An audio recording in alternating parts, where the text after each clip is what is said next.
Preguntarle, Conrado, gracias por estar con nosotros, un placer verte realmente. ¿Era imprescindible que hiciéramos estas medidas que comienzan en un rato más? Sí, es ciencia. Puedes hacer un poco más, menos. Ya has visto a Macron, que ha suspendido colegio. Merkel pide ahora, se retractó en Pascua cuando la obligaron, la presionaron. Ahora pidió de nuevo cerrar. Uruguay, la calle Pou ayer anunció. Cerró todos los eventos para el público, cerró gimnasios, no quiso cerrar bares. Ni bar ni restaurante, pero puso restricciones y de nuevo no hay toque de queda en Uruguay. De nuevo apela a la responsabilidad de la gente. No digo que acá haya que hacer eso, ya hemos apelado a la responsabilidad y mucho, a la paciencia, ¿no? Mucho, y al esfuerzo. No podemos usar más esas palabras porque lo ha hecho la gente en más de un año. La discusión, insisto, lo aprendí con vos o con otros colegas tuyos diciendo hay que hacer testeo. El gobierno sigue diciendo que es suficiente la cantidad de testeos que se hacen. Bueno, analicemos los datos de hoy. 24.000 casos, 23.000 y pico, 24.000. Casi 100.000 testeos.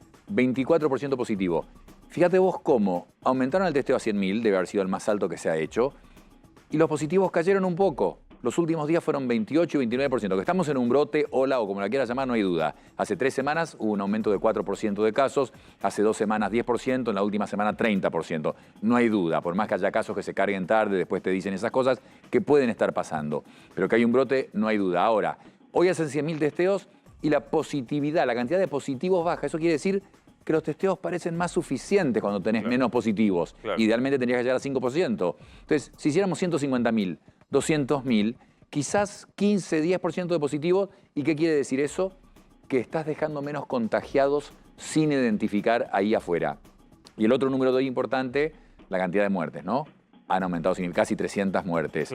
Eso puede empezar a mostrar ese aumento, ese brote de infectados, de los cuales, por supuesto, un porcentaje lamentablemente cuando empezó la pandemia el año pasado, el problema era que no había reactivos, no había capacidad de procesarlos a estos reactivos para saber la positividad. Hoy, ¿se podría llevar a 200, 250.000?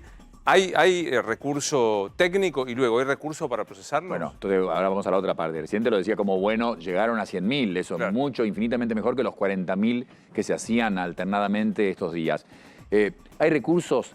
Se anunció el NeoKit, ¿te acordás? Sí, la técnica LAMP, 15 de mayo del 2020. Vendieron 1.800.000. No alcanza. En el Reino Unido hacen 1.200.000 por día. ¿Está bien? Son 67 millones de personas. 1.200.000, bueno, para nuestra población serían 800.000, 700.000 por día. O sea, estamos muy lejos de lo que necesitaríamos. No sé si tenemos la capacidad. Uruguay hizo su PCR y fue una de las razones por las cuales no tuvieron primera ola. Porque la hicieron, la descentralizaron, buscaron los eventos superdispersadores y a fuerza de testeo, Islandia, está bien, 380.000 personas.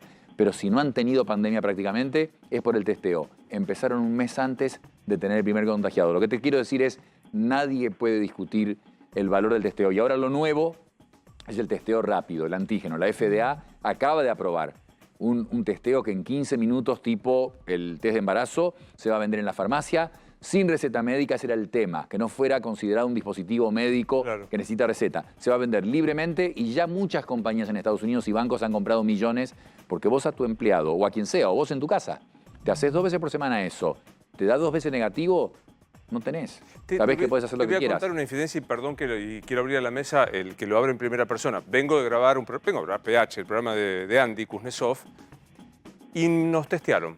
Me sorprendió mucho, y me pareció una grata noticia, quiero decir. Ojalá pudiese darte la precisión.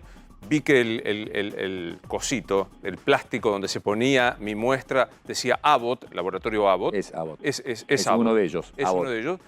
Obviamente me hisoparon y pusieron ese hisopo en una especie de jeringa con un reactivo. Con reactivo y unas gotas en este cosito de plástico.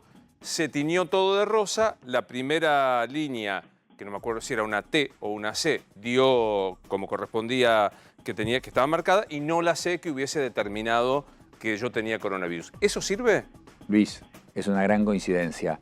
Pero hoy a un programa que me ha invitado, sin decirlo, no importa, les propuse eso. Me pareció que es una gran educación para la gente y empujar. Fauci viene empujando esto hace 6 meses. Esto no es nuevo. Primero habían dispositivos muy complicados, caros.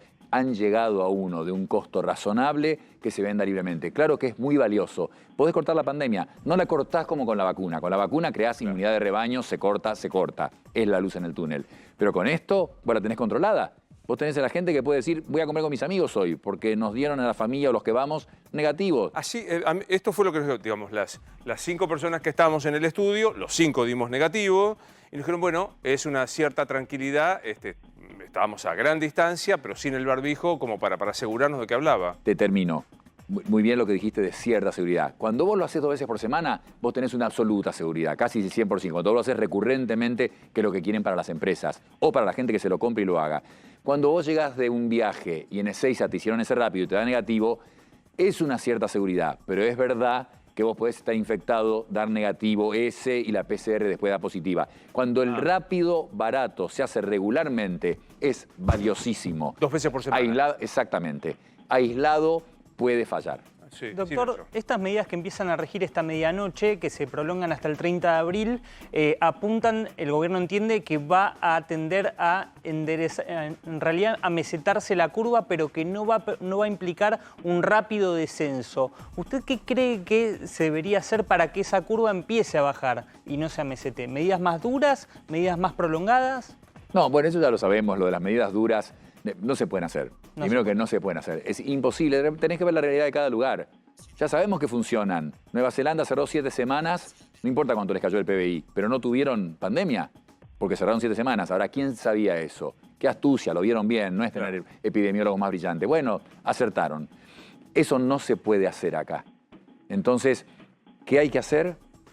Es difícil, pero es posible vacunar. Vacunarlo, estamos viendo en todos lados. Claro. ¿Por qué Chile vos vas a decir entonces? Pero no, en Chile están vacunando. Sí, son de los mejores vacunadores del mundo. ¿Por qué? Porque se relajaron. A mí me pasó. Me dieron las vacunas de Sputnik y me sentí que estaba más inmune o que era más difícil que yo me fuera a contagiar. Mentira. Yo me puedo contagiar y sobre todo al día siguiente de recibir la vacuna. Tenés que esperar 2 semanas desde la segunda dosis y cuando pasen tenés que seguir usando barbijo porque te podés contagiar. Claro. Ninguna vacuna dijo que la gente no se enferma. Lo que mostraron, y no se estudió científicamente, es una evidencia observacional, que es que nadie en los estudios de las vacunas se enfermó gravemente ni se murió de los que recibieron la vacuna. Es una observación. Entonces es muy improbable que eso pase. Ahora que te puedes enfermar, no hay duda. Quiero ver con vos, Conrado, esto que vamos a ver ahora. Nos vamos a ir con Cristian Balbo a Constitución para saber si crees que esto mejoró. Es el último viaje sin controles, me atrevo a decir. Cristian, buenas noches. ¿Cómo estás? Mañana me levanto a las 6. Buenas noches, Luis. Equipo, cuenta regresiva para que entre en vigencia el decreto de necesidad y urgencia con nuevas restricciones sobre toda la circulación. Y claro, hoy vimos una multitud aquí en la estación de Constitución, ahora comenzó a diluviar, están las formaciones, aguardando a los pasajeros. Por el momento tienen que utilizar Reserva tu tren, que es la aplicación que se utilizó durante toda la pandemia, y la tarjeta sube, pero ya a partir de la medianoche, es decir, en el día de mañana, si no tenés la aplicación Cuidar, Luis, no podés utilizar ni los trenes, ni los colectivos, ni los subtes. Te digo, hoy vimos una multitud no respetando la distancia social, muchísima gente cruzándose, los que ingresaban y los que salían, no funcionó el control de temperatura, la policía no estuvo efectuando los controles.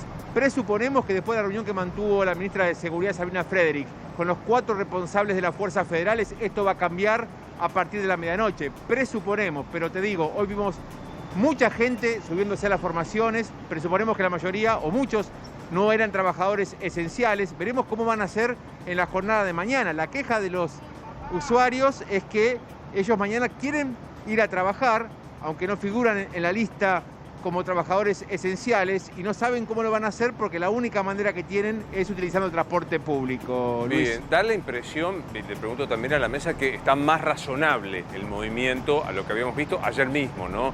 Desde mañana va a haber más controles, Rosario. Sí, tienen que haber más controles justamente en los accesos a los trenes, y esta era una discusión que se dio incluso dentro del propio gabinete. Las fuerzas de seguridad que dejaron de controlar cuando tendrían que haber seguido controlando durante estos meses, sobre todo porque la extensión de los trabajos esenciales ya llega a más de 70 oficios. Claro. O sea, hay mucha gente que viaja, pero de todos modos se tiene que controlar. Sí, totalmente. Y pensaba, digo, Conrado, ¿esta imagen que ves es de cierta razonabilidad o todavía te preocupa a la hora de la transmisión comunitaria? No, es razonable hay que hacerlo cumplir, lo que están diciendo ustedes ahora, que es fundamental, hacer cumplir lo que se pide, lo que se dijo que hay que hacer, y después sentido común. Porque acá en este barrio no hoy que llueve, pero en este barrio, que hay muchos restaurantes, está bien, van a estar abiertos hasta las 11 de la noche. Ahora, si vos tenés en la vereda 20 mesas, una al lado de otra, con 8 personas por mesa, se van a contagiar si hay un contagiado. Pero hay sentido común. Ahí había algo de las medidas que empiezan a regir ahora, no digo una discusión, pero era una pregunta que yo hacía. No puedo recibir a nadie en mi casa, pero nosotros 5 que estamos aquí, podemos ir a cenar a un restaurante donde estamos juntos en la mesa. ¿Tiene sentido esta restricción tan fuerte en lo privado de casa y no tanto afuera? Es lo que te acabo de decir. Y 5 en la mesa no. No deberían haber 5 personas en una mesa. Y si tenés una mesa así, la próxima tiene que estar muy alejada. Y estamos hablando de mesas que están afuera. Entonces, bueno, ciertas restricciones con sentido común. Y va a ser difícil. Te digo algo más importante, la vacunación. Claro. Están vacunando personas de 20 y pico de años. ¿Por qué? Porque trabaja en la administración de un centro médico. Entonces califica, porque es personal de salud, pero no es lógico. Hasta que no esté el último enfermero de 55 años vacunado, no deberías vacunar a un administrativo de 23 años. Ahora, ¿podés implementar ese grado de organización? Es muy difícil. ¿Ya está probado que los que contrajimos la enfermedad con una dosis estamos bien inmunizados? No sé cómo decirlo. Pfizer hizo el estudio, generás 1000 veces más anticuerpos que una persona que no estuvo infectada con las 2 dosis. O sea, definitivamente. Ahora, no te lo digo, no lo podés decir para otras. Definitivamente no claro, lo tienen que hacer. Mi pregunta es, ¿qué cantidad de infectados tenemos en la República Argentina? Actualmente, sí. 227.645. Pero ahora, en este momento, ahora, el total de los que hemos tenido. 2.473.751. Digo, suponete, ¿sería lógico usar una vacuna para inmunizar a estos 2 millones y pico con una sola dosis? ¿Tomás a una población mayor? Y lo he leído y por eso lo he transmitido y lo he comentado. Sí, y aparte de 2,5 millones contados, eso multiplicado por 4, por lo menos deben ser 10 millones. No exageremos, porque deben ser más también, pero digamos 10 millones. Personas que han estado infectadas, el evaluarlos y ahí podés dar una dosis y quedarte tranquilo, habría que estudiarlo para la vacuna rusa, para las vacunas chinas. Acordate que eso varía, y bueno, varía mucho. De hecho, en varios países están dando una tercera dosis de Sinopharm, que es una de las vacunas chinas que tenemos, porque algunas personas no generaron los suficientes anticuerpos. Entonces es complicado, porque cada una es distinta. Algunas cosas son extrapolables. Por ejemplo, que AstraZeneca la separes 3 meses, porque en el estudio lo publicaron separando 3 meses y daba muy buena inmunidad. Extrapolarlo a la Sputnik es razonable porque son plataformas virales muy similares. Ahora, a otras no te puedo contestar. Ahí veíamos, mientras hablabas, Conrado, las cifras que son tuyas, Nacho. Sí. Explícame de qué se tratan estas cifras que veíamos recién en placa. Esta es una cifra, Luis, que mira muy fuertemente y con mucha preocupación el gobierno. ¿Por qué? Porque plantea la situación sobre la que estamos partiendo y llegando a estas medidas. Casi el 10%, mira, Luis, de los totales que vos me pedías, de 2 millones casi 500.000 que tuvieron la enfermedad, 230.000 casi la están cursando en este momento, Luis. La base de casos activos en la República Argentina es casi del 10% del total. Después de un año de pandemia, hoy tenemos el 10% de casos activos. Eso es lo que miran en el gobierno para decir o para mirar con mucha preocupación el hecho de imponer medidas, porque si no se corta de raíz lo que está ocurriendo, eso se puede volver una espiral que una vez que, ¿te acordás que el año pasado veíamos la cantidad de infectados que podía llegar a haber si no se tomaban medidas el 20 de marzo? Bueno, una situación, te diría, más dramática plantean en el gobierno y dicen, hay algo que evidentemente no está llegando a la población y que nosotros no hemos podido transmitir antes, pero que lo tenemos que hacer porque podemos correr un riesgo sanitario muy importante. Hoy hablan de 65% de ocupación de UTI en el AMBA. Quiero que Martín tiene alguna consulta para el doctor Stoll, pero te pregunto, me quedé con esto que dijiste, Conrado. Hay 2.500.000 infectados. Sí. ¿Por cuánto debería multiplicarse por aquellos que lo transitaron de manera silente, sin síntomas? Primero en la placa faltaba eso, lo dijiste muy bien. Faltaban las camas. Después de los activos tenés camas y ese es el problema, la saturación del sistema médico. Con respecto a lo que te dije, más o menos por 4. La Cruz Roja de Estados Unidos, que es muy activa, está testeando anticuerpos en todas las personas que van a donar sangre y está en todo el país. ¿Cuánto encontraron? 20% positivo. En Estados Unidos, de todas las personas que iban a donar sangre, el 20% tenía anticuerpos, o sea, habían estado infectados. Claro. Y tener lugares, exageremos, ¿no? En Mumbai, que comparten letrinas, 70% de positividad de anticuerpos en Brooklyn, en Estados Unidos, que hay comunidades hasídicas, ortodoxas, que no se han querido cuidar, que no se cuidan, como pasó en Israel. Y también 70% de positividad. ¿Estaría bien decir que la Argentina, población de 40 millones, ya hay 10 millones que ha pasado por la enfermedad? Bueno, te lo digo, pensá en el Reino Unido. Todos repetimos cómo se han vacunado, qué bien, y cómo han bajado la mortalidad en el Reino Unido. Es muy significativo. Y en Israel, 85% de menos mortalidad. Reino Unido están ahí. Pero ¿qué pasa? Hay 31 millones de vacunados con una dosis, pero sumale entonces los infectados, que es lo que estás diciendo vos. Claro, entonces la inmunidad que hay, la razón por la que baja tanto, no es solo por los 31 millones de vacunados, que es menos de la mitad de la población del Reino Unido y con una sola dosis. Es porque hay 31 millones de personas con una dosis y varios millones, muchos millones, que ya están infectados. Sí, Martín. Doctor, marcaba antes que si vamos a comer 5 personas en un restaurante, somos muchos, posibilidad de contagiarnos. Sin embargo, es una de las medidas que el gobierno permite. Habló de la ocupación de camas de terapia intensiva que está alta. Y también marcó que no hay más humor social para medidas más restrictivas. Sin embargo, en este panorama, ¿no parece que falta un poco más para no llegar a un verdadero colapso sanitario? Sí, y yo lo veo avanzar, lo de los testeos. Hoy 100.000. 80.000 otro día, 75.000, 40.000 hace 10 días. Sí, claro. Entonces, digamos, se está haciendo un esfuerzo y quizás quieren llegar a 150.000, 200.000, eso va a ayudar. Y acelerar la vacunación. Hace un rato hablamos, pero no lo dijimos. O sea, esta cuota homeopática no tenemos claro. Yo quería preguntarte, ¿y el 31 de mayo cuántas vacunas va a haber? Porque ahora sobran un par de millones, no sobran. No se aplicaron un par de millones. 2. Pero, exactamente. ¿Qué habría que aplicar para probar la logística? ¿Podemos dar 300.000 por día? Porque también el Reino Unido da 800.000 por día, dieron 500.000, 400.000 ayer. Si extrapolás a la población nuestra, tendrían que ser 250.000. O Estados Unidos, quieren llegar a 5 millones por día, ya pasaron 4 millones. 5 millones por día, extrapolado a nosotros serían 600.000. No aspirimos a eso. Digamos, ¿podemos dar 250.000 vacunas por día? Podríamos probar con estas que tenemos. Pero es fundamental saber, ¿y qué más viene?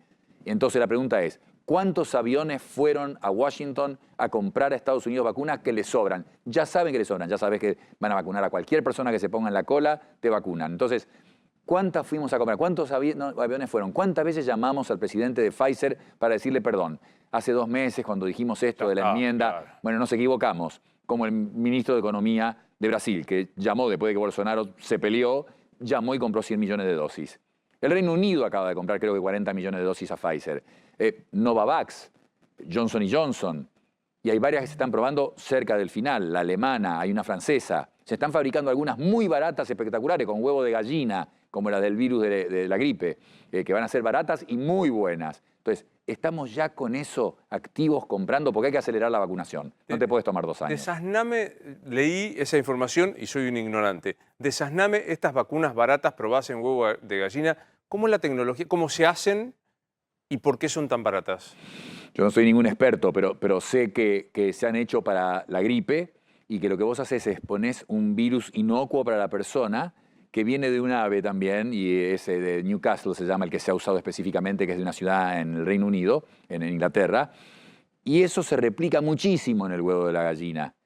Pero vos a ese virus que le metiste ya lo habías tratado genéticamente. Lo de la genética ha revolucionado el mundo, la biología es otro planeta, la medicina es otra. Pero vos lo trataste, ¿cómo hiciste genéticamente? ¿Te acordás la espiga del coronavirus contra la cual van todas estas vacunas de hoy? Pero esa espiga cambia. A veces tiene forma de jabalina, a veces de tulipa.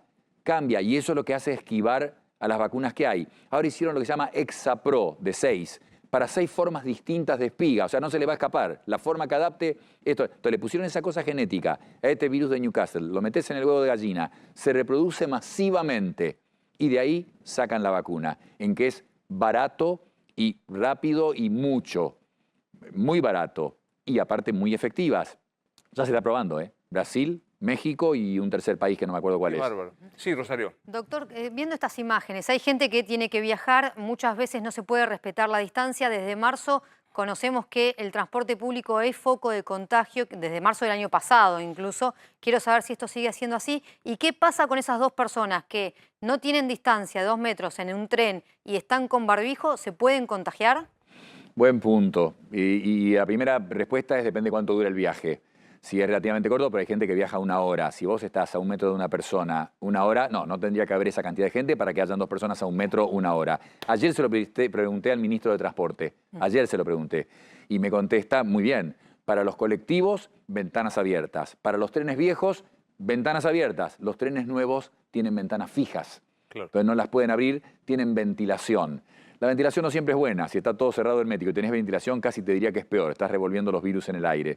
Pero bueno, hay que poner filtros. Los famosos EPA de los aviones, que son espectaculares. Se ha contagiado gente en aviones, pero los aviones han sido fabulosos en no contagiar gente. Es el aeropuerto el que ha causado problemas, pero los aviones son bastante seguros. Ayer, sabés que lo admiro y para mí es un referente, que es Jorge Asís, dijo, para julio en la Argentina vamos a tener vacunas para todos, hasta en los kioscos, dijo metafóricamente. ¿Hay algún motivo científico, técnico para creer que esto puede ser, Conrado? No, quiero creer que es un motivo de compromiso y dedicación, de que digas, a ver cuánto vale, ¿es caro? No, estamos hablando de una pandemia. Para fin de abril, tristemente, o sea, jamás he dado un número de futuro y van a haber tantos muertos y tantos infectados. Nunca dije eso porque es imposible predecir, claro. Pero sí puedes decir prudentemente, cautelosamente, para fin de abril, 60.000 muertos en Argentina. Es mucho, es una barbaridad. Es el 20% de la gente que muere normalmente en todo un año sin pandemia. O sea, en un año normal, sin pandemia, mueren en la Argentina por todas las causas 300.000 personas. Wow. 330.000. ¿Van a haber 60.000 solo por una causa en un año? Entonces, no, quiero creer que no es que va a aparecer, se están haciendo todos estos desarrollos, hay vacuna oral, hay vacuna nasal, hay de todo desarrollándose. No, creo que haya un compromiso en decir, vamos a ir a comprar, vamos a llamar. Si Netanyahu llamó 31 veces, nosotros lo vamos a llamar 100 veces al señor Burla, hasta que nos venda. Y las otras, y lo que hablábamos hace un rato. Me sorprende, a ver, ¿hago bien en sorprenderme que no apareció el Tamiflu de la gripe A para el coronavirus? Porque la verdad uno decía, había 2 maneras. Prevengo con vacuna, trato. No apareció nada. La ivermectina, la hidroxicloroquina, etc. Nada. Apareció y tiene muy poco efecto. Hay una droga antiviral, pero que acorta la estadía en el hospital unos pocos días. Es un efecto muy modesto, es complicada la droga de usar, es carísima. Y hay otro, lo que descubrió el científico argentino que ganó el premio Nobel, Milstein, los anticuerpos monoclonales. Sí. Claramente, Eli Lilly y otras compañías han hecho anticuerpos. Lo que le dieron a Trump. Es una combinación de 2 anticuerpos monoclonales, nombres rarísimos, tienen un efecto bastante significativo, pero no los conseguís ni en Estados Unidos. Son muy caros y están escasos. También. No hay Tamiflu, no hay. ¿Pero y por qué? Digo, o sea, con la velocidad, para mí fue fantásticamente veloz el modo en el que se consiguió la vacuna. ¿Por qué es tan difícil acceder a un medicamento, a un tratamiento? No te lo puedo contestar, no lo sé. Por ahí un virólogo podría. Yo creo que este virus escapa, que tiene una gran capacidad y nosotros estamos ayudándolo a que se haga más fuerte. Porque mientras más dura la pandemia, ¿por qué dicen que es un desastre global Brasil? Porque tiene una pandemia extendida. Mirá lo que ha hecho. Colombia, Ecuador, Paraguay, Chile, Uruguay, Argentina. Es el derrame de Brasil. Entonces, mientras más dura la pandemia, el virus va mutando. Nosotros mutamos poco relativamente. Para evolucionar nos lleva cientos de miles, millones de años. El virus del ébola en 20 días, el de la gripe en 10. Entonces, estos virus mutan muy rápido y creo que con eso le esquivan un tratamiento. Sí, Nacho. Sí, en algún momento el doctor Pollack en Animales Sueltos lo planteó respecto a que su teoría de por qué creía que no había impactado tanto el virus en Asia, por ejemplo, respecto a lo que sí pasó en Occidente, en Estados Unidos, en Reino Unido, en América Latina mismo, y dejó entrever como una posibilidad de que en algún momento en esos países hayan tenido exposición al virus y que eso los haya de alguna manera inmunizado, más allá de las medidas muy fuertes que aplicaron. ¿Usted también va por ese lado? Pollack es un experto. Yo te digo lo que yo leí, que no soy experto, pero interesante, pero se mezclan las cosas que vos decís. Uno, lo de la inmunidad cruzada, estuviste expuesto a algo parecido, eso pasa en las casas. El chiquito con mocos de 3 años y que tuvo un coronavirus, y por ahí ese le deja inmunidad a él, y por ahí alguien más que contagia en su casa a un adulto y te queda una inmunidad porque estuviste expuesto a algo parecido. Entonces, eso puede ser que hayan tenido. Pero hay otra cosa. El CDC de Estados Unidos dio vueltas por Asia durante 4 años con un manual gordo de esta altura, enseñándoles cómo combatir una pandemia de virus. En todos los países de Asia, Sudeste asiático, Taiwán, Japón, en todos lados. ¿Sabés Corea del Sur qué simulacro hicieron? Porque hacían simulacros. Hicieron un simulacro con coronavirus. Entonces se da la paradoja que Asia aprendió, de hecho algunos le pusieron el nombre CDC a su Centro de Control de Infecciones, y Estados Unidos tuvo el desastre que tuvo, que era el que daba la clase con el manual, el que creó el manual. Entonces en Asia y con lo del barbijo, así originalmente propuse o postulé al principio de la pandemia lo del barbijo, porque leí un trabajo de Hong Kong. En Hong Kong 97% de las personas usaban barbijo, solo el 3% que eran extranjeros no lo usaban. Y no es casualidad. Entonces, las medidas que vos decís, draconianas en China, casi violentas, con el robot que te vigila, o claro, tecnología sofisticadísima, en Corea del Sur te seguían, te llegabas de viaje y te pueden traquear con tu teléfono, cosas que no podemos hacer nosotros, pero además aprendizaje, experiencias previas, higiene, la gente no se besa, se saludan.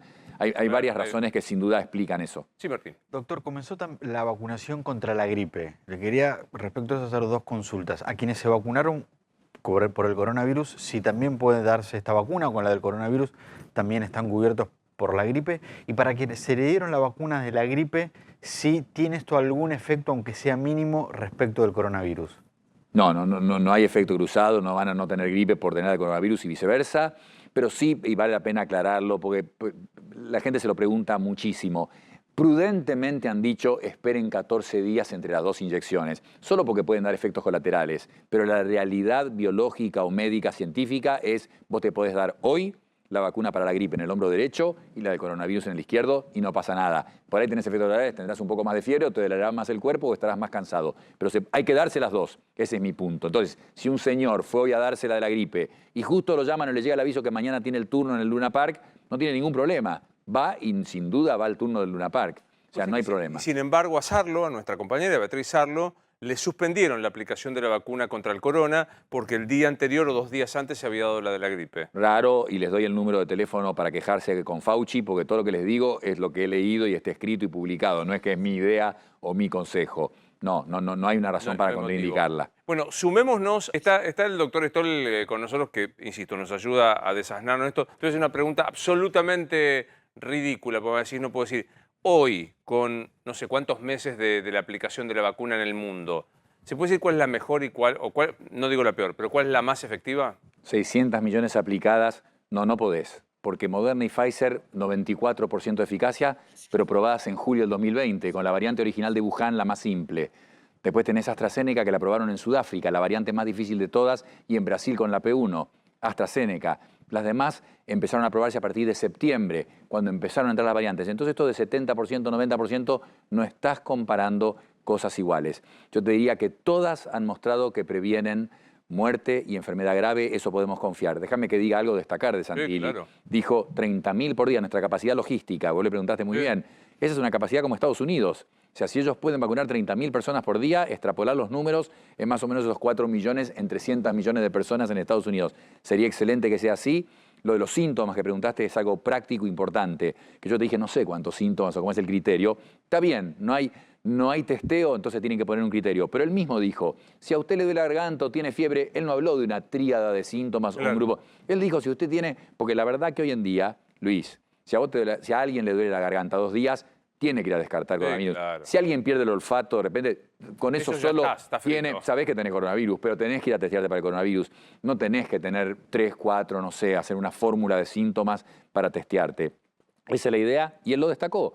Más centros de testeos, indicó que con síntomas a tal lugar hay otros para los otros pacientes. Eso es buenísimo. Y por último, enfatizar para los no creyentes que lo siga viendo, y hoy hablaba con alguien que le tengo afecto, pero esto no es tanto, exageran la gripe, ¿no? La famosa gripe. Sí. En el mundo, número del mundo, 3 millones de muertes en el mundo. Para saber, esto es una cosa seria, nos tenemos que preocupar. No pánico, que no nos paralicemos, pero muy preocupados. 3 millones de muertes en el mundo. Entonces te dicen, pero somos 7.800 millones de habitantes, ¿qué son 3 millones? No tenés que comparar contra los habitantes del mundo, tenés que comparar contra las muertes del mundo. Y en el mundo mueren 60 millones de personas por año.